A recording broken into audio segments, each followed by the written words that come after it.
बात करेंगे प्रोटीन का स्ट्रक्चर। हमने देख लिया था, प्रोटीन के टाइप्स पढ़ने एक्चुअली, है ना।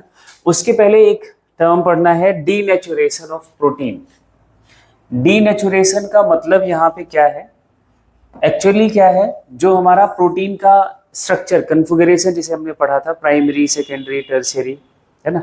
और हमने ये पीछे देख लिया था कि जो प्रोटीन की प्रॉपर्टी है वो दो बातों पर डिपेंड करती है। एक सीक्वेंस ऑफ अमीनो एसिड क्या है उस पर डिपेंड करती है, and second one is the configuration of protein. Protein का कन्फिगरेशन कैसा है, मतलब अगर ये हमारे पास एक अमीनो एसिड का चेन है, अमीनो एसिड 1 है, अमीनो एसिड हमने 5 मान लिया, अमीनो एसिड 6, अमीनो एसिड कोई 4 है, अमीनो एसिड कोई यहाँ पे 3 है, ये चेन बनी हुई है। अगर ये स्ट्रेट चेन के फॉर्म में है तब इसकी प्रॉपर्टी अलग है ना, तब ये प्रॉपर्टीज अपनी अलग शो करेगा। अगर ये हेलिकल स्टेट में है तो इसकी प्रॉपर्टी अलग हो जाएगी, सेम अमीनो एसिड से बना हुआ चेन है। अगर ये टर्सरी स्ट्रक्चर में आ जाए तो इसकी प्रॉपर्टी अलग हो जाएगी। मतलब कोई टर्सरी स्ट्रक्चर की प्रोटीन को हम सेकेंडरी में कन्वर्ट कर दें तो उसकी प्रॉपर्टी चेंज हो जाएगी, वो अपनी प्रॉपर्टी भी लॉस कर जाएगी। या कोई सेकेंडरी को हम प्राइमरी में कन्वर्ट कर दें तो ये इसकी जो प्रॉपर्टी थी वो लॉस हो जाएगी, है ना। तो हमें डीनेचुरेशन का मतलब यही है। अल्टरेशन हम करते हैं फिजिकल, ये फिजिकल स्टेट है प्रोटीन का, physical state of protein change कर दें, that is a denaturation of protein. Alteration करना है फिजिकल स्टेट में, फिजिकल स्टेट आपका जैसे जो आपने पढ़ा, सेकेंडरी को प्राइमरी में, टर्शियरी को सेकेंडरी में, आप फिजिकल स्टेट उसका चेंज करो प्रोटीन का, तो उसका जो प्रॉपर्टी है वो चेंज हो जाएगा, and that is a denaturation. या हो सकता है वो अपनी प्रॉपर्टी लॉस कर जाए, प्रॉपर्टी चेंज हो जाएगा, या हम ये बोले कि वो अपनी प्रॉपर्टी लॉस कर देता है जो उसकी प्रॉपर्टी होती है, ठीक है। जैसे एक एग्जांपल आपके दिमाग में मैं रख देता हूँ, उस एग्जांपल को दिमाग में रखते हुए चलना। हम जब एग ले आते हैं, उसको अगर हम बिना बॉईल करे फोड़ें तो उसके अंदर जो एल्बुमिन है, प्रोटीन है, वो लिक्विड स्टेट में होता है। लेकिन उसका फिजिकल स्टेट हमने जैसे चेंज किया, थोड़ा सा टेम्परेचर दिया एक टाइम तक, है ना, थोड़े टाइम तक, तो उसका जो एल्बुमिन था उसका फिजिकल स्टेट चेंज हो जाता है, वो सॉलिड हो जाता है, कोएगुलेट कर जाता है ना। तो उसकी जो प्रॉपर्टी थी वो लॉस हो गई। जो एल्बुमिन लिक्विड स्टेट में कर सकता था वो अब सॉलिड स्टेट में नहीं करेगा। तो ये हम बोलते हैं क्या, अल्टरेशन या डीनेचुरेशन ऑफ प्रोटीन। इसको हम क्या बोलेंगे, डीनेचुरेशन ऑफ प्रोटीन। प्रोटीन का डीनेचर हो जाना, प्रोटीन डीनेचर हो जाती है ना। प्रोटीन कभी बहुत, जब हम बहुत ज्यादा उसका फिजिकल स्टेट बहुत ज्यादा ड्रास्टिकली चेंज करते हैं तब वो डिस्ट्रॉय होती है। अदरवाइज प्रोटीन्स डीनेचर होती हैं। कैसी होती हैं, डीनेचर होती हैं। जो आपने फिजिकल, ये जो अल्टरेशन करा, फिजिकल स्टेट जो आपने चेंज करा, जैसे हमने वो हम आगे बात करते हैं। चलो अभी कौन कौन से रीजन है जो डीनेचुरेशन कराते हैं वो हम यहाँ देखते हैं। पहला, अगर आप प्रोटीन के पीएच वैल्यू में चेंज कर देते हो तब आप प्रोटीन का डीनेचुरेशन हो सकता है, हो जाता है। सॉल्ट कंसेंट्रेशन चेंज करा देते हो तब भी हो जाता है। हैवी मेटल्स का अगर कंसेंट्रेशन चेंज होता है तब भी हो जाता है। टेम्परेचर का एग्जांपल हमने देख ही लिया। प्रेशर में चेंज आता है तब भी हो जाता है। प्रेशर का चेंज बहुत अच्छे से आपने देखा हो, कहीं आपको चोट लग जाए, है ना, या कहीं पे भी हमें कोई किसी हैवी चीज से चोट लग जाए तो हमारी वहाँ की जो ब्लड होता है, ब्लड प्रोटीन्स होती है, वो क्लॉट कर जाती है, जम जाती है। तो वो चोट लगने का मतलब क्या हुआ, एक प्रेशर पड़ा बहुत ज़्यादा, जिसे हमारी वो अब ये उस रीजन की सेल्स नहीं बियर कर पाती है, तो वो प्रोटीन डीनेचर हो जाता है, तब वो जम जाता है, क्लॉट बन जाता है, एंड देन धीरे धीरे उसको बॉडी रिपेयर करता है, वहाँ से रिमूव करता है, तो धीरे धीरे ठीक हो जाता है, ठीक है। तो डीनेचुरेशन का एक रीजन प्रेशर भी है, प्रेशर भी आप एक डीनेचुरेशन का रीजन है। आगे इसको याद रखना, मैं आपको ऐड करूंगा एक बात तो आपको समझ रहेगा। अब देखो, if the change in medium of protein, जो प्रोटीन का मीडियम है, वो चेंज अगर हम बहुत थोड़ा करें, माइल्ड हो, हल्का हो, है ना, और थोड़े टाइम के लिए हो, शॉर्ट पीरियड के लिए हो, जो चेंज हो रहा है, जैसे पीएच हो, टेम्परेचर हो, प्रेशर हो, थोड़ा टेम्परेचर आप बढ़ाओ और थोड़े टाइम के लिए हो, तो जो डीनेचुरेशन है प्रोटीन का, ये भी टेम्परेरी होता है। कैसा होगा? टेम्परेरी, मतलब थोड़े टाइम के लिए प्रोटीन डीनेचर हो जाएगी, फिर से अपने नेचर में आ जाती है। लेकिन अगर यही चेंज हम क्या कर दें मीडियम में, जिस मीडियम में प्रोटीन है, में चेंज आपका प्रोटीन के मीडियम में चेंज स्ट्रांग हो, कैसा हो? स्ट्रांग, बहुत ज्यादा प्रेशर हो या बहुत ज्यादा टेम्परेचर आपने बढ़ा दिया, और वो प्रोलॉन्ग्ड हो, तब जब अगर प्रोटीन डीनेचर हुई, तब अगर जो प्रोटीन डीनेचर हुई वापस से रीनेचर्ड नहीं होएगी, फिर वो कोएगुलेटेड हो जाती है, वो क्लॉट कर जाएगी, जम जाएगी, जैसे आपने एग का एग्जांपल देखा। ठीक है, जैसे यहां देखो एग्जांपल वही लिखा है, एल्बुमिन ऑफ एग, ये सॉल्युबल ग्लोबुलर प्रोटीन है। जब हम उसको बॉईल नहीं करे हैं तो जो ग्लोबुलिन है वो सॉल्युबल है, ग्लोबुलर प्रोटीन है, मतलब टर्शियरी स्ट्रक्चर है।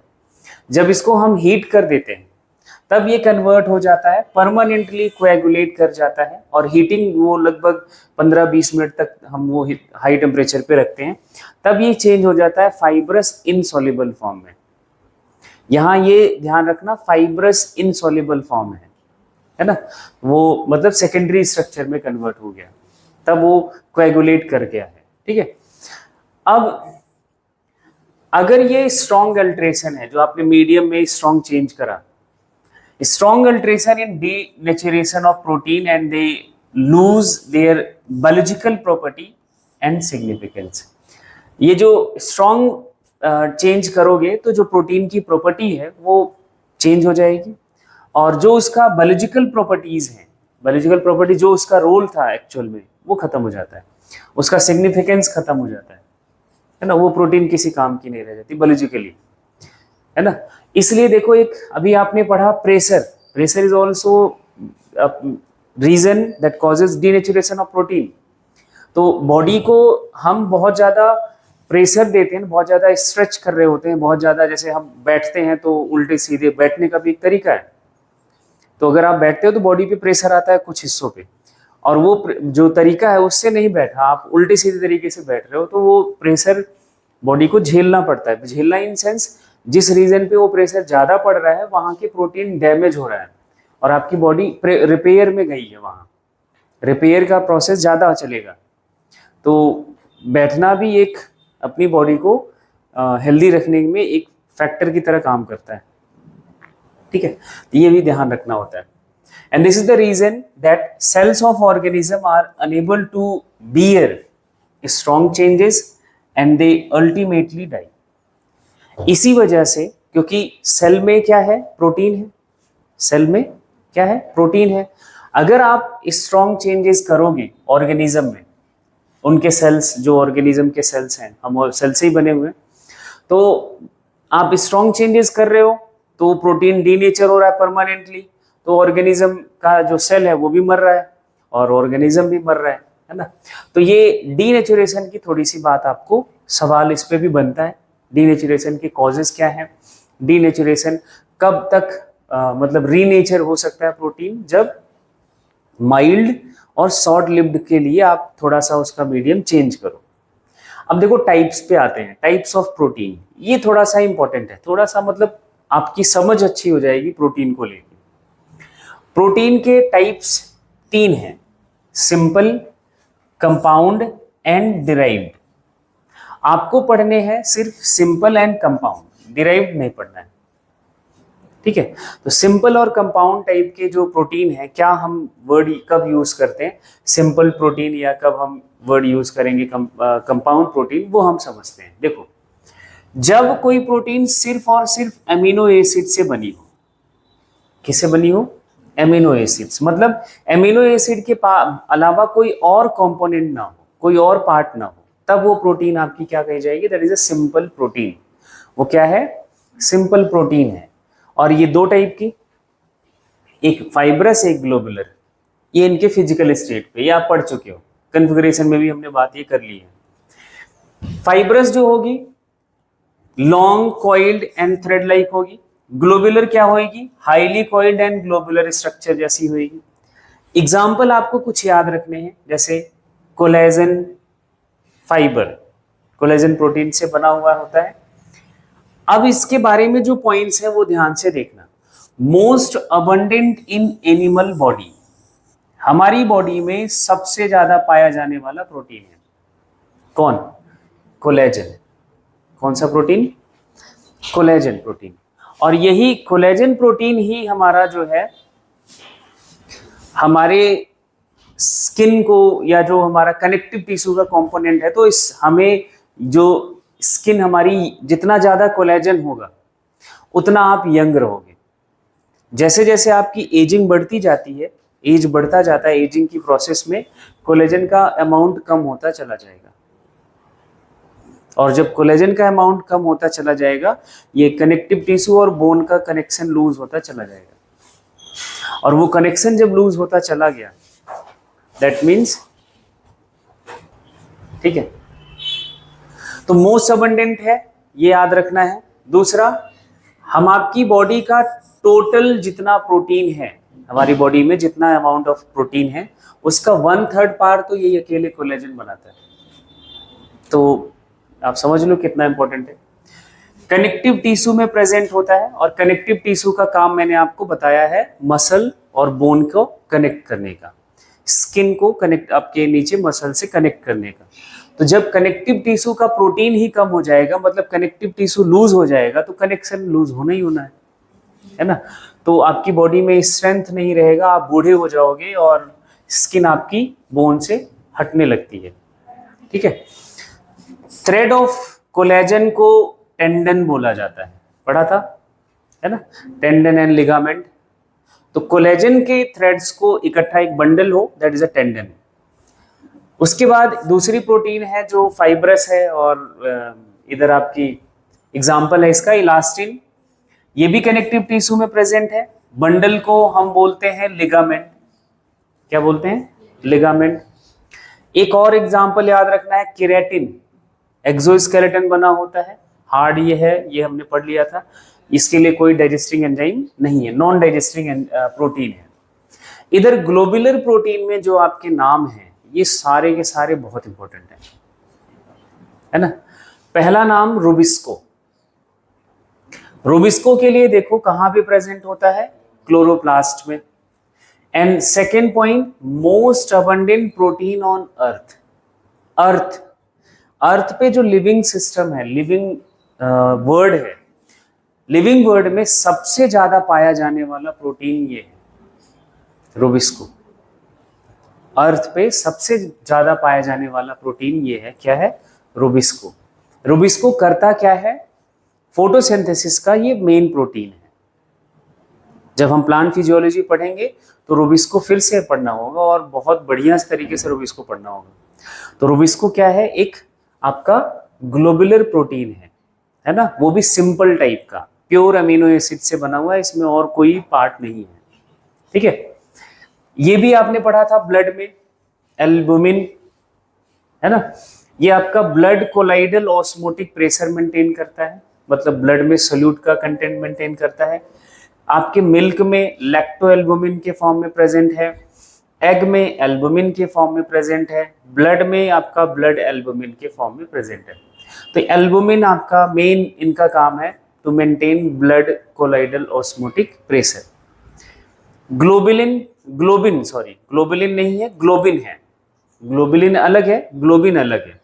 ग्लोबिन आपका हीमोग्लोबिन में प्रेजेंट होता है, ठीक है। सिर्फ ये भी अमीनो एसिड से सिर्फ बना हुआ है।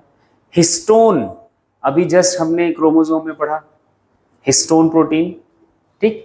ये हिस्टोन आपको कहाँ मिलता है? यूकैरियोटिक डीएनए में। सिर्फ डीएनए नहीं बोलोगे, prokaryotic DNA has not histone protein, इसलिए उसको हमने टर्म दिया था क्या? Naked DNA. क्या वर्ड दिया था? नेकेड डीएनए, है ना। और इसके बाद जो आपका यूकैरियोटिक डीएनए है, ये आपका किसके साथ है? हिस्टोन के साथ है, और इसको हम यूकैरियोटिक डीएनए बोलेंगे। अब देखो, ये आपको एमिनो एसिड से सवाल जोड़ा हुआ है हिस्टोन पे, ये ध्यान से समझ के रखना। This histone protein is lysine and arginine rich. Lysine और arginine amino acid histone protein में सबसे ज्यादा होते हैं। तो ये लाइसिन एंड आर्जिनिन रिच है, एलए है, ये एलए करके याद रख लेना, ये बहुत सवाल इस पे बना हुआ है।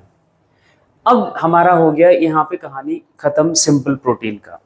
सिंपल प्रोटीन में आपको इतनी बातें, ये एग्जाम्पल्स याद रखने हैं। मतलब सिंपल प्रोटीन का कुल मिला के मेन जो एग्जाम्पल है वो आपके सामने है। अब उसके बाद कंपाउंड प्रोटीन कब बोलते हैं, क्या है कंपाउंड प्रोटीन का मतलब? कंपाउंड प्रोटीन में आपको एमिनो एसिड के अलावा कुछ नॉन एमिनो एसिड पार्ट आ जाएं अगर, तब हम उसको बोल देंगे कंपाउंड प्रोटीन। और इस नॉन एमिनो एसिड पार्ट के लिए वर्ड यूज किया जाएगा प्रोस्थेटिक ग्रुप। और ये प्रोस्थेटिक ग्रुप जो आपने अभी वर्ड यहाँ पे सीखा है, ये एंजाइम जब हम पढ़ेंगे तो बहुत यूज होगा। एंजाइम में जब हम इसको बहुत बार यूज करेंगे, इसलिए इसको ध्यान से याद रखना। प्रोस्थेटिक ग्रुप का मतलब क्या है? प्रोस्थेटिक ग्रुप का मतलब ये है कि कंपाउंड प्रोटीन का जो नॉन प्रोटीन पार्ट है, नॉन प्रोटीन पार्ट बोल लो या फिर नॉन अमीनो एसिड पार्ट बोल लो, उसको हम बोलते हैं प्रोस्थेटिक ग्रुप। टाइप्स पे देखो, प्रोस्थेटिक ग्रुप के बेसिस पर इनके हम क्लासिफिकेशन सीखेंगे कि प्रोस्थेटिक ग्रुप है कौन। क्योंकि देखो, जो आपका ये प्रोटीन पार्ट है वो तो सबका एक जैसा होगा, मतलब अमीनो एसिड का ही सीक्वेंस होगा। नॉन प्रोटीन पार्ट सब अलग अलग कंपाउंड प्रोटीन्स का डिफरेंट डिफरेंट है। जैसे न्यूक्लियो प्रोटीन, यहां पे प्रोस्थेटिक ग्रुप क्या है? Nucleic acid. न्यूक्लिक एसिड बोले तो डीएनए या फिर आरएनए, ये आपके दो न्यूक्लिक एसिड हैं। जब ये प्रोटीन के साथ जुड़ जाएं तो क्या बन जाएगा? Nucleo protein. एग्जाम्पल के तौर पर क्रोमोसोम क्या था? ये डीएनए आरएनए प्लस प्रोटीन। यहां प्रोटीन कौन सा था? अभी ऊपर हमने बोला है हिस्टोन, तो क्या बन गया? Nucleo protein. ठीक। Ribosome, rRNA plus protein. आपने तो आरएन राइबोसोम पूरा डिटेल में देख लिया था, पढ़ लिया। वायरसेस, डीएनए या फिर आरएनए प्लस प्रोटीन होता है, ये ध्यान रखना है। ये भी न्यूक्लियो प्रोटीन ही है। Viruses are also nucleoprotein, ये ध्यान रखना है। दूसरा कंपाउंड प्रोटीन है क्रोमोप्रोटीन। अब प्रोस्थेटिक ग्रुप क्या है? Porphyrin pigment. अब यहां पे आपके लिए एक नया वर्ड है। पोरफायरिन पिगमेंट का मतलब होता है एक ऐसा जो केमिकल है, पोरफायरिन रिंग है, प्लस इसके साथ मेटल लगा होता है ना। प्रोटीन पार्ट तो हो गई, प्लस पोरफायरिन पिगमेंट होता है। पोरफायरिन रिंग के साथ अलग अलग टाइप के मेटल्स लगे होते हैं। पोरफायरिन रिंग कॉमन है और उसके साथ मेटल्स, जैसे अगर हम इसमें हीमोग्लोबिन की बात करें, एचबी की बात करें, तो इधर पोरफायरिन रिंग है प्लस मेटल कौन है? आयरन। और यहीं पे अगर मैं क्लोरोफिल की बात करूं तो पोरफायरिन रिंग है प्लस मैग्नीशियम है। ठीक है, तो मेटल अलग अलग होते हैं तो पिगमेंट का कलर अलग अलग आता है। लेकिन ये पोरफायरिन रिंग जो है वो कॉमन है। ठीक है, तो ये आपको कहाँ मिलेगा? जैसे क्लोरोफिल है, आपका हीमोग्लोबिन है ना, इंसेक्ट्स का जो कलर है, पिगमेंट है, बॉडी फ्लूइड है वो। नेक्स्ट है लिपोप्रोटीन, ये भी आपने पढ़ लिया है। लिपोप्रोटीन में प्रोस्थेटिक ग्रुप क्या? लिपिड। लिपिड और प्लस प्रोटीन मैंने वहां लिख दिया था, लिपिड प्लस प्रोटीन तो लिपोप्रोटीन, और हमारा सेल मेम्ब्रेन इसी से बना है। ठीक है। फॉस्फोप्रोटीन, प्रोस्थेटिक ग्रुप क्या है? फॉस्फोरिक एसिड H3PO4, ये भी आपने पढ़ लिया है। जैसे नाम याद रखना है, केसिनोजेन, बहुत इंपॉर्टेंट है ये आपको मिल्क में मिलता है। ठीक है, मिल्क प्रोटीन इसी को बोलते हैं। यही केसिनोजेन ही आपका कन्वर्ट होता है केसिन में, यही मिल्क प्रोटीन है। पेप्सिन, पेप्सिन हमने पढ़ा था, डाइजेस्टिव एंजाइम। जो हमारा प्रोटीन डाइजेस्टिंग एंजाइम है, प्रोटीन को डाइजेस्ट करता है, तो ये आपका फॉस्फोप्रोटीन है, फॉस्फोरिक एसिड प्रोटीन के साथ जुड़ा हुआ है, तब ये पेप्सिन बनता है। लेसाइथोप्रोटीन, प्रोस्थेटिक ग्रुप लेसाइथिन होगा। लेसाइथिन आपने पढ़ लिया है, एक आपका क्या है, लिपिड है ना, एक्चुअली फैटी एसिड का टाइप है, ठीक है। तो यहां एग्जांपल देखना, फाइब्रिनोजेन, ये भी बहुत इंपॉर्टेंट है। फाइब्रिनोजेन क्या करता है, ब्लड क्लॉटिंग में हेल्प करता है। जब हमें कहीं कहीं इंजरी होती है तो यही जो नेटवर्क बनाता है, जो एक नेटवर्क बनाता है फाइब्रिनोजेन, फाइब्रिनोजेन ही कन्वर्ट होता है फाइब्रिन में, और फाइब्रिन ये नेटवर्क बनाता है, ठीक है। तो फाइब्रिनोजेन आपका क्या है, एक लेसाइथोप्रोटीन है, ठीक है। ये एग्जाम्पल इस पे बहुत पूछा जाता है। मेटेलोप्रोटीन, प्रोस्थेटिक ग्रुप कोई मेटल होगा, और इनके इस मेटल को, जो इनका ये प्रोस्थेटिक ग्रुप है, वो कोफैक्टर कहे जाते हैं। जितने भी एंजाइम्स हम पढ़ेंगे जहां पे प्रोटीन पार्ट एंजाइम का होगा और उनके साथ कुछ कोफैक्टर्स होते हैं, that means they has some metal ion, वो मेटल आयन जब तक उस प्रोटीन से नहीं जुड़ेगा तब तक वो एंजाइमेटिक एक्टिविटी, वो एंजाइम नहीं सो। हम एंजाइम का डिस्कशन करेंगे तो डिफरेंट एंजाइम्स के जो कोफैक्टर हैं, मेटल्स हैं, वो हम वहां पे डिस्कस करेंगे। तो मेटेलोप्रोटीन की बात हम आगे एंजाइम्स में, मतलब आपको मेटेलोप्रोटीन पढ़ना है। ग्लाइकोप्रोटीन, जब आपका carbohydrate as a prosthetic group present हो तो ग्लाइकोप्रोटीन कहा जाएगा। बस शर्त ये है, ये जो कार्बोहाइड्रेट है वो लेस देन 4% होना चाहिए। ये इतनी बार नीट का सवाल बन चुका है कि दिमाग आपकी घुमा देगा। लेस देन 4%, मोर देन 4% होते ही वो ग्लाइकोप्रोटीन नहीं होता है, क्या हो जाता है, तब वो हो जाता है म्यूकोप्रोटीन। बस वही लेस देन और मोर देन का चेंज करेगा और आप ऑप्शन उल्टा ठोक के आओगे, तब उसको हम क्या बोलेंगे, म्यूकोप्रोटीन। जो हमारा म्यूकस है बॉडी में, वो म्यूकस यही है, प्रोस्थेटिक ग्रुप जब कार्बोहाइड्रेट प्रोटीन के साथ, दैट इज द म्यूकोप्रोटीन। अब जरा इस ग्लाइकोप्रोटीन के बारे में हम बात और कर लेते हैं। ये आपको प्रोस्थेटिक ग्रुप जब कार्बोहाइड्रेट है बट लेस देन 4%, तब ग्लाइकोप्रोटीन है। एग्जाम्पल देखना, एग्जाम्पल इसका बहुत इंपॉर्टेंट है, एग्जाम्पल बहुत वीआईपी टाइप का है, ये ध्यान रखना। Alpha, beta, gamma, globulin, globulin से ही, ग्लोबुलिन प्रोटीन से ही आपके क्या बनते हैं, एंटीबॉडीज। आपकी ब्लड में जो एंटीबॉडीज बनती हैं वो इसी प्रोटीन से बनती हैं। तो एंटीबॉडीज का जो प्रोटीन है दैट इज द ग्लाइकोप्रोटीन। देखो ग्लाइकोप्रोटीन जो हमारे सेल्स पढ़ा था, सेल सरफेस पे, सेल मेम्ब्रेन में ग्लाइकोप्रोटीन है ना, ग्लाइकोप्रोटीन जो सेल सरफेस पे प्रेजेंट होता है that helps to cell recognition. Cell अपने टारगेट सेल को या होस्ट सेल को पहचानने में ये ग्लाइकोप्रोटीन एज अ वो आई कार्ड की तरह काम करता है, आईडी कार्ड की तरह काम करता है कि हाँ देखो स्कैन करो, अब आपका बायोमेट्रिक लॉक मैच हो रहा है, खुल गया, जाओ। सेल इसी से रिकॉग्नाइज करता है, सेल टू सेल रिकॉग्निशन में हेल्प करता है। जैसे एक एग्जांपल मैं यहाँ पे लिखा हूं, ह्यूमन में एग के सरफेस पर एक प्रोटीन प्रेजेंट होता है। एग एक सेल है, फीमेल गैमीट, उसके सेल मेम्ब्रेन के सरफेस पर प्रोटीन है, फर्टिलाइजिन प्रोटीन। क्या नाम है, फर्टिलाइजिन प्रोटीन। और ये एक ग्लाइकोप्रोटीन है। क्या है ये, एक ग्लाइकोप्रोटीन है। यही यहाँ का एग्जाम्पल है। ये स्पर्म के सरफेस पर एक दूसरा प्रोटीन है, एंटी फर्टिलाइजिन बोलते हैं इसको, एंटी फर्टिलाइजिन। और ये एक सिंपल प्रोटीन है। कैसा प्रोटीन है, सिंपल, मतलब आप समझ रहे हो, सिंपल सिर्फ एमिनो एसिड का है पार्ट, इसमें ये ग्लाइकोज या ग्लूकोज या ग्लाइकोप्रोटीन जैसा नहीं है, इसमें नॉन प्रोटीन पार्ट नहीं होता। ये दोनों में बहुत बार कंफ्यूज करता है, fertilizin and non anti fertilizin. ये आपसे इतना कंफ्यूज करेगा, बहुत माइन्यूट सा डिफरेंस है। फर्टिलाइजिन एंटी फर्टिलाइजिन आपको लगेगा एक ही कैटेगरी का प्रोटीन है, नहीं है।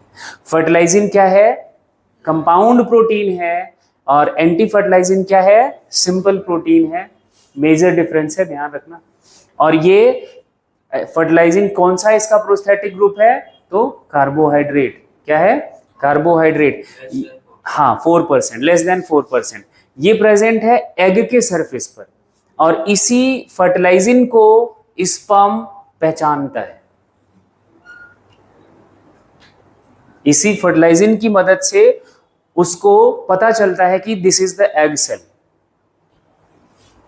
उसको, नहीं तो पूरा जो फेलोपियन ट्यूब है उसमें तो सेल ही सेल है, पूरा सेल ही तो है, किसी भी सेल में जाके एंटर कर जाए, नहीं। उसको किसका सेल, कौन सा सेल चाहिए, एग सेल। एग सेल को रिकॉग्नाइज करने का कौन सा मॉलिक्यूल हेल्प करता है, सेल टू सेल रिकॉग्निशन है। Egg cell, sperm cell egg cell को इसी फर्टिलाइजिंग एंड एंटी फर्टिलाइजिंग से पहचानता है। ठीक है, ऐसे हमारी बॉडी में जो सेल टू सेल कम्युनिकेशन है वो स्टेबलाइज्ड है। ठीक है, तो ये आपका क्या हो गया, ग्लाइकोप्रोटीन का एग्जांपल। इंपॉर्टेंट है, थोड़ा सा ध्यान रखना होता है। म्यूकोप्रोटीन की बात करें तो प्रोस्थेटिक ग्रुप वही है, कार्बोहाइड्रेट है, बस मोर देन 4% हो जाता है, तब आपका ये बन जाता है म्यूकोप्रोटीन। कुछ आपको और एक क्लासिफिकेशन कई बार ये पूछ लिया जाता है, टर्म यूज करते हैं। प्रोटीन का तो टाइप्स आपने देख ही लिया कि सिंपल, कंपाउंड एंड डिराइव आपका पार्ट है नहीं। कई बार आपको प्रोटीन का क्लासिफिकेशन इस दोनों टर्म पे पूछ लिया जाता है। प्रोटीन आपके मोनोमेरिक भी हो सकते हैं, कैसे हो सकते हैं, मोनोमेरिक हो सकते हैं, या दूसरा क्लास है ओलिगोमेरिक या पॉलीमेरिक या मल्टीमेरिक। मतलब सिंपल सा है, जब एक पॉलीपेप्टाइड चेन से बना है तो मोनोमेरिक, नहीं तो सारे उधर ही आएंगे ओलिगोमेरिक या पॉलीमेरिक में। कुछ जो आपके प्रोटीन्स हैं और उनके इंपॉर्टेंट फंक्शंस हैं वो यहाँ पे लिखा हुआ है। ये आपके एनसीईआरटी का टेबल है और इस टेबल पे सवाल बनता ही बनता है। मतलब समझ रहे हो, आपको सिर्फ ये इतने नाम याद रखने हैं जो अपने इधर देख रहे हैं, और इनके फंक्शन से सवाल बहुत बनता है, बहुत। जैसे कोलेजन पढ़ लिया आपने, इंटरसेलुलर ग्राउंड सब्सटेंस की तरह काम करता है। ट्रिप्सिन एंजाइम है, प्रोटीन डाइजेस्टिंग एंजाइम है, पता है आपको। इंसुलिन पढ़ा हुआ है, हार्मोन है, क्या करता है ये, ग्लूकोज को ग्लाइकोजन में कन्वर्ट करता है। एंटीबॉडी क्या है, ये फाइट करता है इन्फेक्शियस एजेंट से, बोले तो एंटीजन से। रिसेप्टर, सेल के ऊपर ग्लाइकोप्रोटीन के जो रिसेप्टर्स होते हैं ये सेंसरी रिसेप्शंस करते हैं, जैसे आपके स्मेल है, टेस्ट है, और कोई हार्मोन है, उनको सेंस करते हैं। एंट्री फिर अपना देखा था हमने। एक ये जो एग्जांपल लिखा है लास्ट में, GLUT4, ये बहुत पूछा जाता है, बहुत सब कई बार पूछा हुआ है एनसीईआरटी में। अगर आप देखोगे तो ये आपका एक चार्ट बना हुआ है लास्ट में, ये यही पूरा चार्ट है, ये देखना, इसको सामने देखो, यही सारा है। इसमें इतना पूछा जाता है, इसी पूरे चार्ट में से एक दो मिस कर देगा, गायब कर देगा, या उल्टा सीधा करके मैच करवाता है। GLUT4 पे बहुत क्वेश्चन बना हुआ है।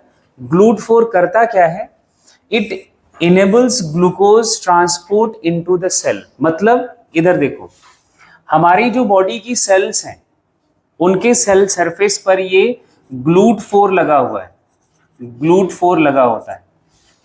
इंसुलिन इसी GLUT4 को एक्टिव करता है, जिससे मीडियम में अगर ग्लूकोज का मॉलिक्यूल है, it facilitate to take up the glucose molecule. ये इसका काम है। GLUT4 क्या कराएगा, ग्लूकोज के मॉलिक्यूल को सेल में ज्यादा से ज्यादा एंटर कराता है। यहाँ पे GLUT4 के मॉलिक्यूल लगे होते हैं, ठीक है, तो ये इसका रोल है। तो ये आपके प्रोटीन की बात हो गई पूरी खत्म। प्रोटीन कंप्लीट हो चुका है। प्रोटीन में आप कुछ और नहीं डिस्कस करना है, बस इतनी सी बात आपको पढ़नी थी।